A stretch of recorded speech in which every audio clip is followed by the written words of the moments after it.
magandang araw po sa inyong lahat, mga minamahal ko mga kababayan. Sumuli po nandito na naman po ang lingkod dito po sa ating programa.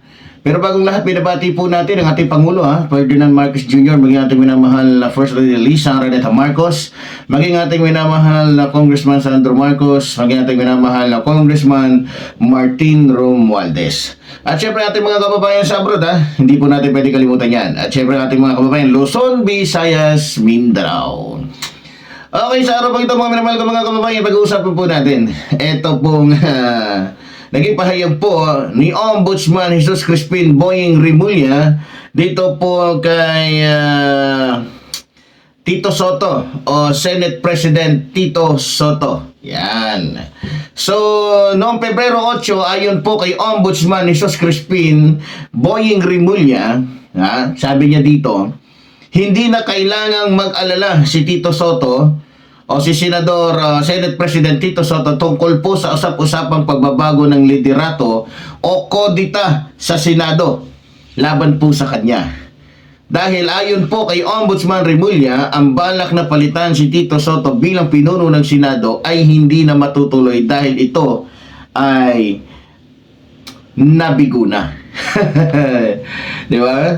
So, bukod pa po dito, hinayag din po ni Rimulya na ang kanilang mga tauhan ay handa na para magsagawa ng pag-aresto sa ilang senador na kasangkot sa tinatawag po na flood control scandal, no? Bagamat hindi po tiyak kung kailan eksakto nga mangyayari ang pag-aresto sa ilang senador diyan po sa Senado, at hindi pa rin binanggit ng Ombudsman ang kanilang mga pangalan ng direkta, ang mga senador po na kasalukuyang pong nasa ilalim ng investigasyon ng ICI at ng Ombudsman ay sina Senador Francis Chis Escudero, Joel Villanueva at Jingoy Estrada.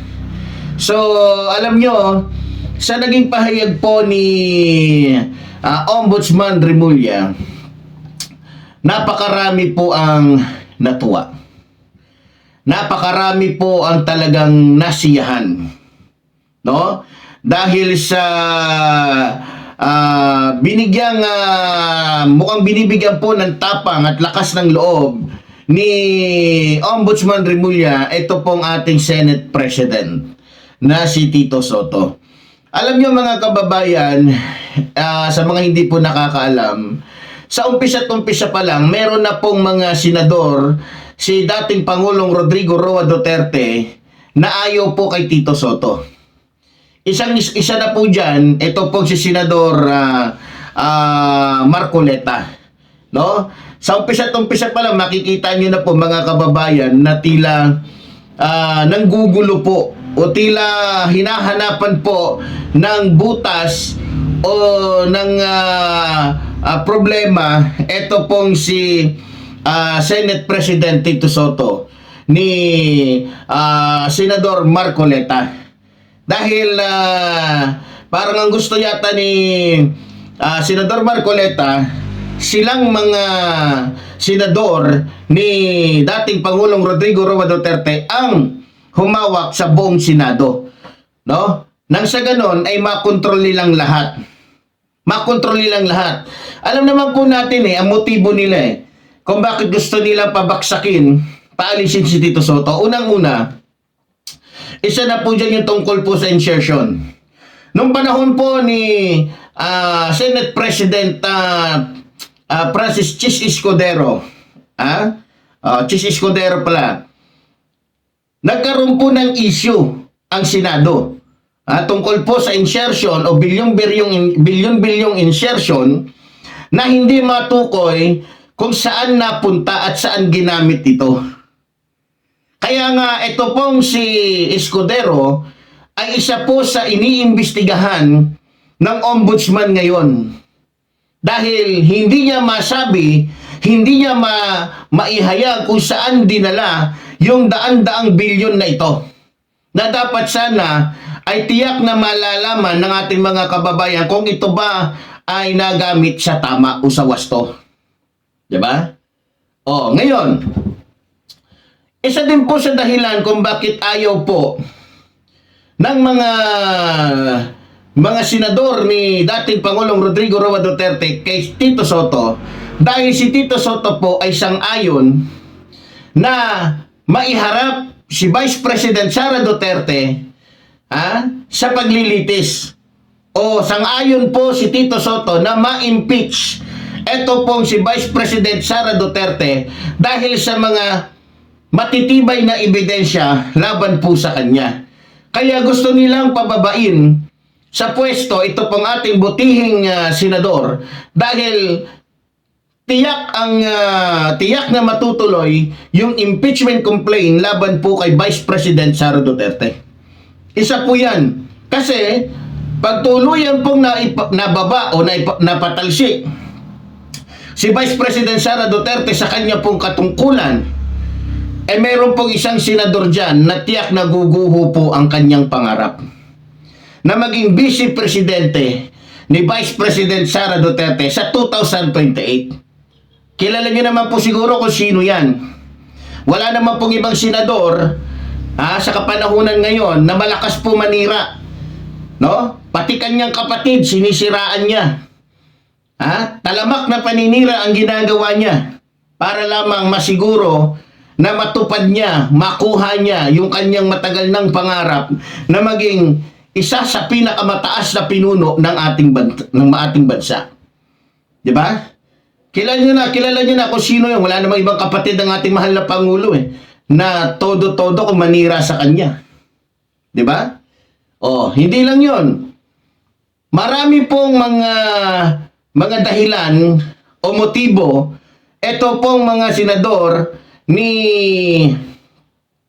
dating Pangulong Rodrigo Roa Duterte kung bakit ayaw nila dito po kay Tito Soto. Unang-una, patas po At ito pong si Tito Soto, hindi po kasi nila mahawakan sa liig. Hindi po nila maturuan na parang, hindi tulad ng mga nakaraang mga Senate President, kayang-kaya nilang hawakan sa liig. Kayang-kaya nilang kontrolin. Katulad po ni dating Senate President Chis Escudero dahil sila nga yung naglagay dito. Kaya ang nangyari, imbes na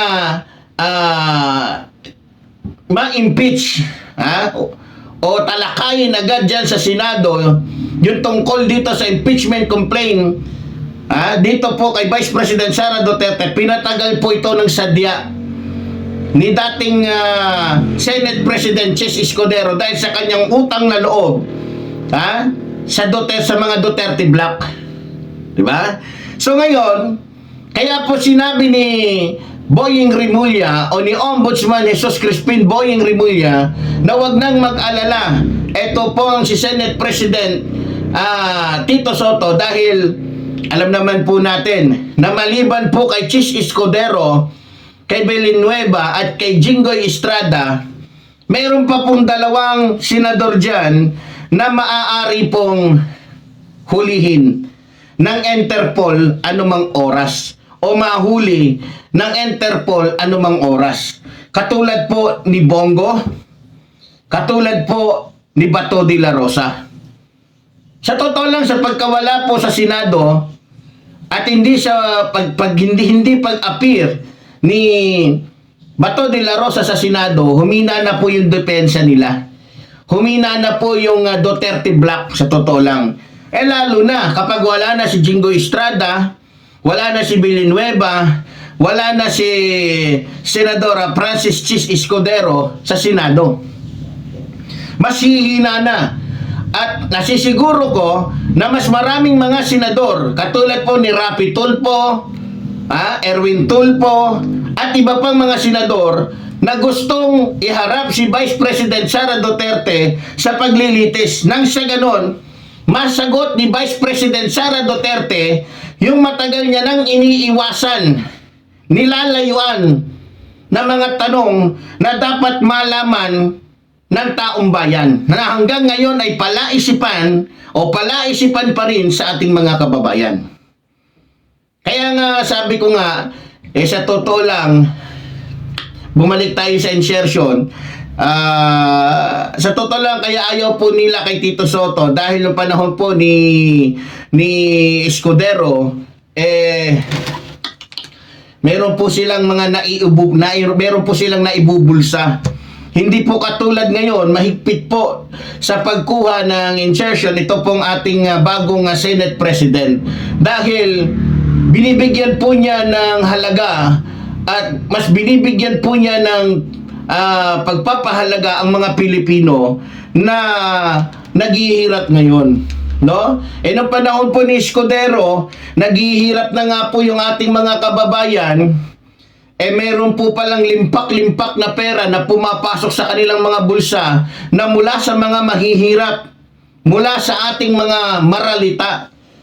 Biro nyo, natuklasan. May mga luxury houses sila sa mga kilalang lugar katulad sa Baguio. O biro mo, hindi ka makakatira sa lugar na yun kapag wala kang daan-daang milyon. Wala kang bilyon, pero nagkaroon ng mga pwesto, bahay, lupa. Ito pong mga senador na ito. Diba? O saan nila kinuha yun? Hindi naman mga negosyante itong mga to, lalong-lalo na si Villanueva. Religious leader to Diba? Mas lalo naman hindi niya pwedeng hakutin yung pondo, yung pera ng kanilang mga membro dahil mas bawal naman yun. Kaya magdududa ka, saan niya kinuha yung daan-daang milyon? Diba? Saan niya kinuha yung mga daan-daang milyon na ginagastos niya para pagpapatayo ng sarili niyang bahay, pambili niya ng mga nagagaraang mga sasakyan? Diba? So sa ating mga kababayan, sa totoo lang po, marami pong natutuwa kay Tito Soto. Sa totoo lang tingnan nyo. Bibigyan ko po kayo ng isang halimbawa. Kung si Tito Soto po ay hindi mabuting tao, hindi po siya ang iboboto ng karamihang mga senador dyan. Alam nyo ba, na sa kasaysayan po ng paglilingkod po ni Tito Soto, marami pong mga kasabayan niya na hanggang ngayon ay nandiyan sa Senado at kilalang kilala siya. At alam na alam po nila ang pamumuno po ni Tito Soto nung siya ay naging Senate President din noong mga panahon na yon. Kilalang kilala nila. Alam nila kung papaano namuno at alam nila kung gaano po katapat sa taong bayan. Ito pong si Tito Soto. Kaya doon sa mga nakakakilala sa kanya, lalong-lalo na, example, si Lito Lapid, si Loren Legarda, at yung iba pa, kaya nga po siya ang binoto, bagamat yung iba dyan ay Maka Duterte, katulad ng magkapatid na Rapi Tulfo, Erwin Tulfo, Maka Duterte ang mga yan. Pero bakit siya ang pinili? Dahil mas alam nila, tiyak nila, na mas ligtas ang pera ng taong bayan, kung si Tito Soto ang uupo bilang Senate President dyan sa Senado. Ang problema, meron po kasi dyan isang bagong senador na nagmamarunong, akala mo siya na talaga ang pinakamarunong, pinakamagaling. Kilala niyo naman po kung sino yung senador na yan. Yan po yung kahit hindi pa nagsasalita, hindi mo pa nakakausap, galit na. Diba? At feeling niya sa sarili niya, siya na yung pinakamagaling na abogado. Siya na yung pinakamagaling na senador. Akala mo naman, meron siyang pagkakakilanlan bilang isang matalino, mahusay na lingkod bayan. Doon pa nga lang siya pinanggalingan niya, sa totoo lang ano ba yung magandang record ni Senador Marcoleta doon sa Kamara nung siya ay tawag nito, nung siya ay congressman pa, meron ba? Ano yung posisyon niya doon? Naging House Speaker ba siya? Biro niya, pagdating niya sa Senado, gusto niya sa kanya lahat, gusto niya siyang marunong, gusto niya siya lang magaling, gusto niya yung sinasabi lang niya ipakinggan, gusto niya siya lang yung tama. Diba? Kung sa totoo lang, kung nakikita niya, matatalino naman yung mga yan, lalong-lalo na si Rapi Tulfo, si Erwin Tulfo, matatalino naman si Loren Legarda. Matatalino naman yan, lalong-lalo na si Pia Cayetano, matatalino naman yung mga yan. Bakit hindi sila pumili sa mga Duterte Black para maging pinuno ng Senado? Kasi nakita na nila yung kabulukan tignan nyo si Chis Escudero, Duterte Black yan tao ni Duterte yan. Ano nangyari? Bilyon-bilyon ang nahakot nila mula sa pera ng taong bayan hanggang ngayon ay hindi nila masagot kung nasaan. At sigurado ko, yun din ang gagamitin nila para pambayad nila sa kanilang mga abogado. Pantustos nila habang sila ay nakakulong.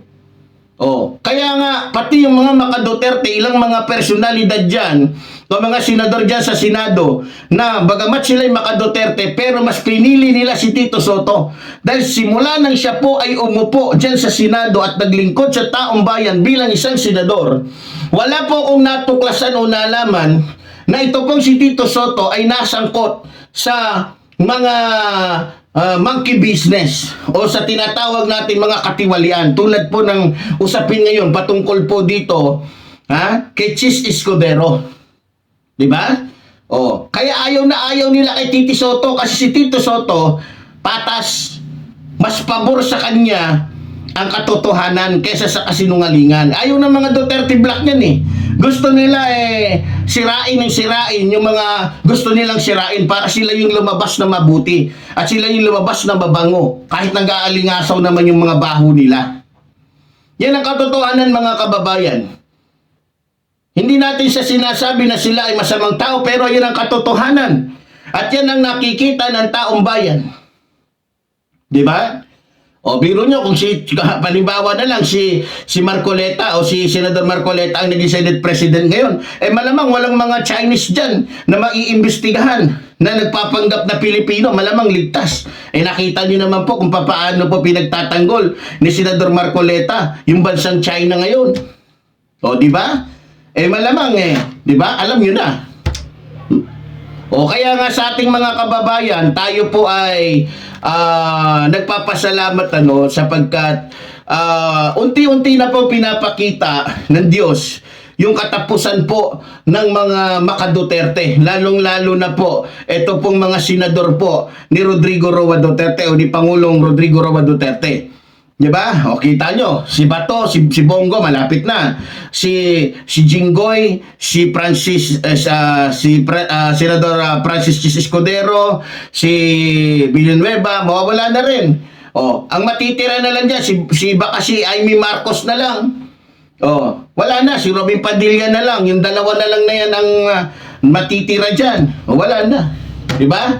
Kumbaga sa matibay na sa isang nakatayong gusali, mukhang isang poste na lang matitira nung dinaanan ng lindol. Di ba? So ganun pa man mga minamahal ko mga kababayan, alam nyo, tulad ng sinasabi ko nga, tulad po ng nabanggit ko sa ating mahal na Pangulo na ang ating mahal na Pangulo ay tila ginagabayan po ng ating butihing Diyos Ama, ganun din po kay Senador Tito Soto. Nakikita ko po na dahil po sa kanyang katapatan, dahil po sa kanyang mabuting loob at sa kanya pong pag-ibig sa taong bayan, ginagabayan po siya ng Diyos. Kaya nga po kahit po anong pagpapatalsik, paninira sa kanya na ginagawa ng ating mga kalaban hanggang ngayon po, tinitindig po siya ng Diyos at binibigyan po siya ng lakas ng loob at dagdag na talino para mapagserbisyuhan po niya o mapagsilbihan niya ang taong bayan na nangangailangan po ng kanyang serbisyo. So, yun lamang po ang nakikita ko dito. Kaya mga minamahal ko mga kababayan, patuloy po natin suportahan ang liderato po ni Tito Soto bilang Senate President ng Senado. So, yun lamang po mga minamahal ko mga kababayan. So, muli po tulad po ng sinasabi ng iyong lingkod, mabuhay po ang ating inang bayan, mabuhay po nagmamahal sa ating inang bayan. Maraming salamat po.